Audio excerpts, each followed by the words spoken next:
आणि वारकरी संप्रदायामध्ये काला हा शेवटला का ठेवला जातो? बरेचसे लोक आम्हाला म्हणतात, महाराज कालाच का, दुसरं काही नको का? आणि दुसरं काय पिक्चरचे गाणे म्हणतो का? काला का ठेवला तुला माहितीये का?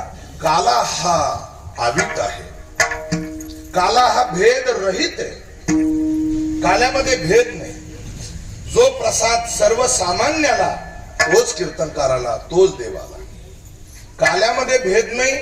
तुका म्हणे काला कोठे अभेद देखिला, कोठे अभेद देखिला, कोठे अभेद देखिला. तुका म्हणे काला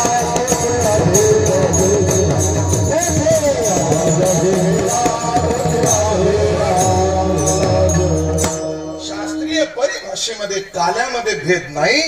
सगळ्याला प्रसाद सारखा असतो, सगळ्याला प्रसाद सारखा. प्रसाद आहे म्हणून आनंद आहे. जरा बघा, जेवणात आणि प्रसादात बदल आहे. जेवणामध्ये प्रसादामध्ये एवढा बदल आहे. जेवण भूक भागवण्याकरता आणि प्रसाद मुक्त होण्याकरता. प्रसाद पोटभर नसतो, पण प्रसाद हा प्रसादच असतो. 6व्या अध्यायामध्ये भगवान सांगतात, योग सिद्धी सांगताना अर्जुनाला त्याचं तत्वज्ञान दिलं. प्रसादे सर्व दुःखानां. अरे प्रसादानं सर्व दुःख नष्ट होतात म्हणून काला. भेद हा शब्द आला की मी आता कीर्तनात सांगितलं, वाद आला. आणि संप्रदायामध्ये भेदाला जागाच नाही. मग तो जड जडाचा असेल, जीव ईश्वराचा असेल, जड जीवाचा असेल, स्वगत असेल, सजाती असेल, या सगळ्या भेदाचं लक्षण वेदांतात दिलं. जिथे व्याप्ती अव्याप्ती असंभव असे दोष संभवत नाही, असा अक्षर ब्रह्म काला तो फक्त संतच देऊ शकतात. आणि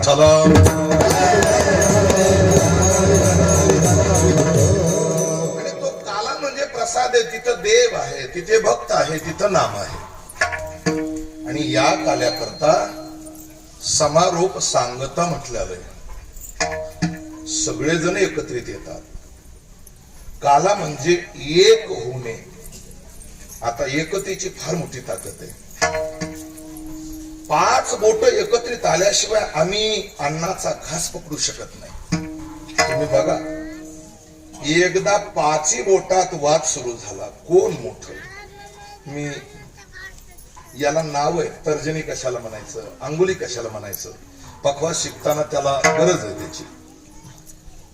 आणि 5 बोटात वाद सुरू झाल्यावर 4 एकत्रित झाले आणि त्यांनी अंगठ्याबद्दल द्वेष सुरू केला. अंगठा, पूर्वी अंगठा दाखवल्यावर लोकांना राग यायचा.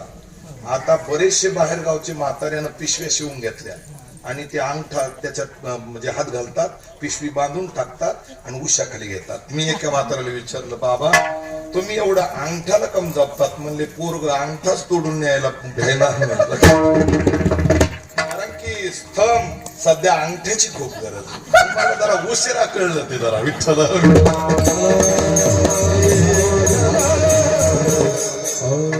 फिंगर नाही ना. कधी कधी आम्हाला 2-2 तास थांबावं लागतं. याने साथ नाही दिली तर थंब लागतो ना त्याला.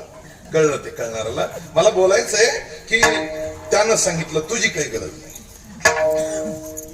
तो अंगठा म्हणतो, बघा बरं का, माझ्याशिवाय कोणतंच कार्य सफल नाही, गरज नाही.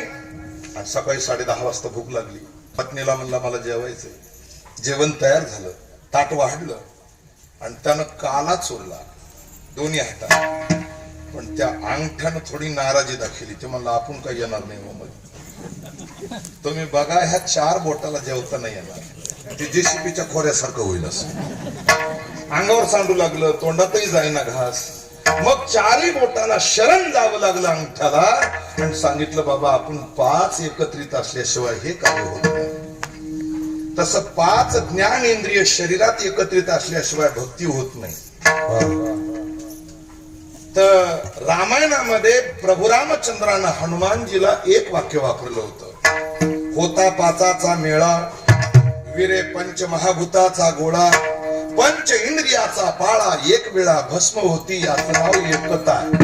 5 बोट एकत्रित आल्याशिवाय कवळ म्हणजे घास घेऊ शकत नाही, वस्तू पकडू शकत नाही, पेनानं लिहू शकत नाही. हे 5 एकत्रित पाहिजे. तसं घरामधले भाऊ एकत्रित पाहिजे.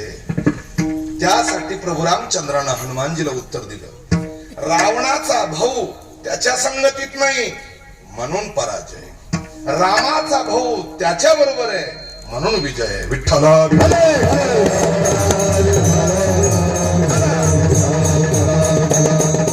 संप्रदायात बघा, ज्ञानोबा, भानुदास महाराज, चक्रपाणी, सूर्यनारायण, शांतीब्रह्म नाथ महाराज, अरे गोरबा काका, सावता महाराज, सेना महाराज, अहो नरहरी महाराज, अगदी चोखोबारा, रंका बंका, एवढंच नाही, रविदास, रोहिदास महाराज, मुक्ताबाई, जनाबाई, या सगळ्या संतांना एक झाले म्हणून संप्रदाय. आता एकच उत्तर, एकच वाक्य सांगतो. पंढरपूरला आषाढीला जाणारे लोक बघा तुम्ही, अन्य राज्यातून, महाराष्ट्रातून, अन्य तालुक्यातून, अन्य सर्कल मधून, अन्य गावातून अनेक लोक एका देवा करता पंढरपूरला जातात. पण त्यानं दिंडी कोणती काढू द्या, मात्र ध्वज मात्र एक आहे. बरं, कोणीही वाटाने येऊ द्या, जातात मात्र एकाच ठिकाणी. 20 लाख समाज आषाढीच्या दिवशी मुलाखत घ्या आणि विचारा तुम्ही कशासाठी आलात. सगळेजण कशासाठी? सगळेजण एका देवासाठी आले. एकता फार महत्वाची आहे. मग ती गावाची असो, तालुक्याची असो किंवा परमार्थातली असो. विठ्ठला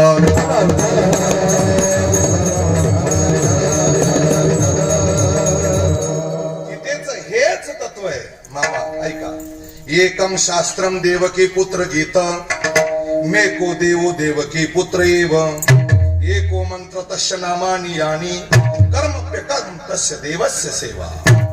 या एकतेचं उदाहरण या श्लोकात दिलं. बस आपल्याला कळलं, काला एकतेसाठी. आणि तिथे अभेद नाही, मग प्रसाद आहे, प्रसादानं मुक्त आहे. आणि काल्यामध्ये नारी, नर, अबाल, वृद्ध या सगळ्याला प्रसाद भेटतो. म्हणून कृष्ण परमात्म्याचं चरित्र वर्णन करायचं. विठोबा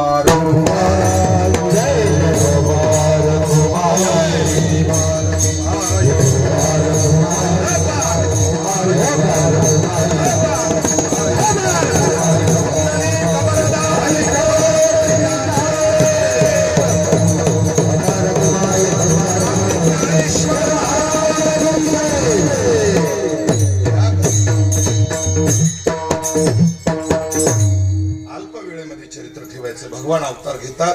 कशा करता घेतात? धर्माचं रक्षण करण्याकरता. ज्या ज्या वेळेस धर्मावर ग्लानी येते, आई वडिलाला वृद्धाश्रमात टाकल्या जातं, गायी कसाबाला विकल्या जातात, खोटी साक्ष दिल्या जाती, अनाचार, अत्याचार, भ्रष्टाचार, मदिरा, मांस, खोट या सगळ्या गोष्टी वाढल्या जातात. त्यावेळेस अधर्म सुरू झाला असं समजायचं. अशा वेळेस भगवान अवतार घेतात. मग ते कोणीही रूपानं घेतात. त्यानं अनेक अवतार घेतलेत. अनंत अवतार घेशी भक्ता कारणे. बरं, असा एक अवतार द्वापार युगामध्ये घेतला की जो वसुदेव देवकीच्या पोटी, आणि तो बंदी शाळेत घेतला. जगाला दाखवून दिलं, कर्म जसं आहे तसं फळ भोगावं लागतं हे देवानं सुद्धा दाखवून दिलं. राम प्रभू 14 वर्षे वनवास, म्हणून लोकांना देवाला नाव ठेवू नये. मी इतकी पूजा करतो तरी माझ्याच वाट्याला कमवून. अरे देवाला सहन करावं लागलं. आमचं काय जरा बघा. न लगे रुसावे,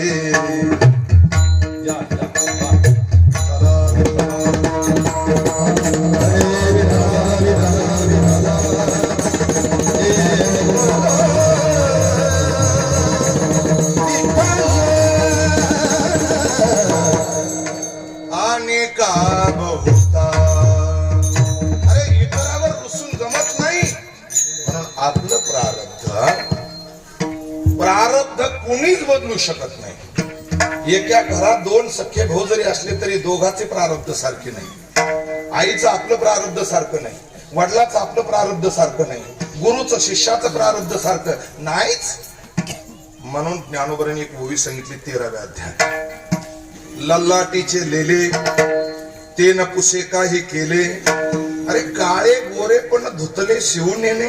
ज्ञानोबा काय सांगतात, किती साबण लावली, किती निरमा वापरला, शॅम्पू वापरला, तर कपाळावरचं अक्षर कुणी बदलू शकत नाही. कोणी गरीब असेल, कोणी श्रीमंत असेल, कोणाला मान भेटत असेल, कोण प्रतिष्ठित असेल, या गोष्टी सगळ्या प्रारब्धावर अवलंबून आहेत. याच्यावर मला जास्त बोलायचं नाही. भगवान कृष्ण परमात्मा जर कारावासात जन्माला येतात तर तुमचं आमचं बरं आहे विठ्ठला.